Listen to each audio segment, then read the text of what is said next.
Olá, amigo vestibulando, tudo bem? Vamos falar de física hoje, especificamente sobre campo elétrico uniforme.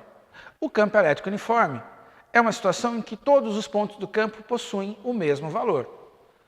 Se a gente fosse representar as linhas de campo, elas deveriam ser, então, paralelas e igualmente espaçadas entre si. Lembra que quanto mais próximas as linhas, mais intenso é o campo? Nesse caso, o campo é uniforme, então as linhas vão ter sempre a mesma distância.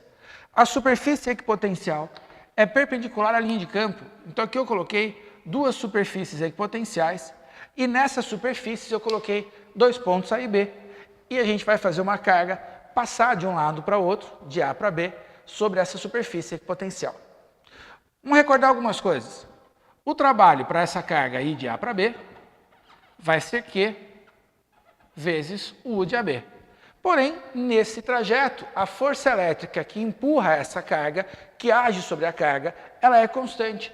Então, a gente também poderia falar que o trabalho para ir de A para B seria a força elétrica vezes o deslocamento D. Força elétrica vezes D, como se essa força empurrasse diretamente a carga de uma superfície equipotencial para outra.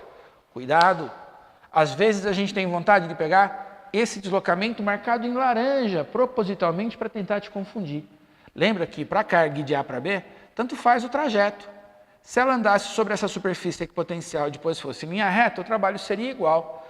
E para andar sobre uma mesma superfície equipotencial, a gente não tem trabalho, ele é zero. Então, posso medir a distância entre as superfícies equipotenciais. Força elétrica é obtida pelo produto da carga vezes o campo. Então, o trabalho para ir de A para B, Q vezes E vezes D. Igualando essas duas expressões, carga vezes E vezes D é igual a carga vezes U de AB. Cancelando a carga, a gente vai chegar numa propriedade importante do campo elétrico uniforme. E vezes D é igual a U de AB, a famosa expressão do Edu. Cuidado! A distância D é sempre a distância medida entre as superfícies equipotenciais. Eu vou aproveitar esse desenho e vou colocar uma questão para a gente resolver. Vamos marcar algumas distâncias aqui. Vamos supor que a distância AB seja de 3 centímetros. Perdão, essa distância até esse ponto eu vou chamar de C. Seja de 3 centímetros, que essa distância seja de 4 centímetros e que eu vou pegar uma carga de 2 nanocoulombs e vou deslocar entre os pontos A e B desse campo elétrico. O campo elétrico também vai ser conhecido, ele vai ser 2 vezes 10 a oitava newtons por coulomb. Um campo de 2 vezes 10 a oitava newtons por coulomb.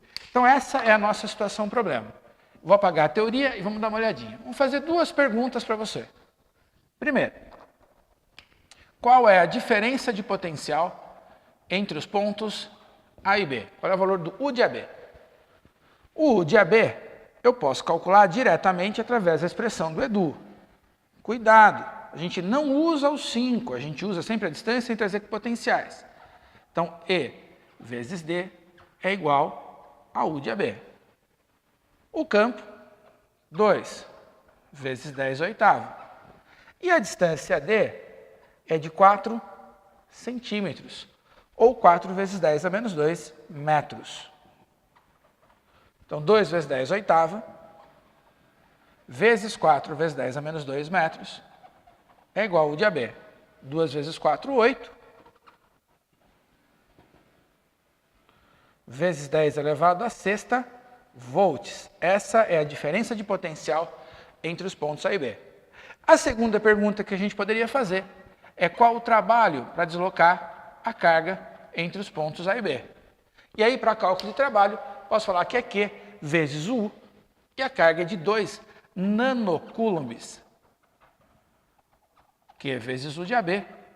Nano é 10 a menos 9. Então, temos 2 vezes 10 a menos 9, vezes o U de AB, calculado no item A, 8 vezes 10 a sexta. 2 vezes 8, 16. Vezes 10 a menos 3 joules. Novamente, trabalho positivo, porque o movimento é espontâneo. É possível determinar a velocidade nesse ponto e a gente tem que lembrar que a trajetória dessa carga entre os pontos A e B poderia inclusive ser feita por aqui e o trabalho ia ser o mesmo. Poderia ter feito isso e o trabalho seria o mesmo, poderia ter vindo por aqui, porque a força elétrica é uma força conservativa, só nos interessa a diferença entre a posição inicial e final medida na superfície equipotencial. Bons estudos e até mais!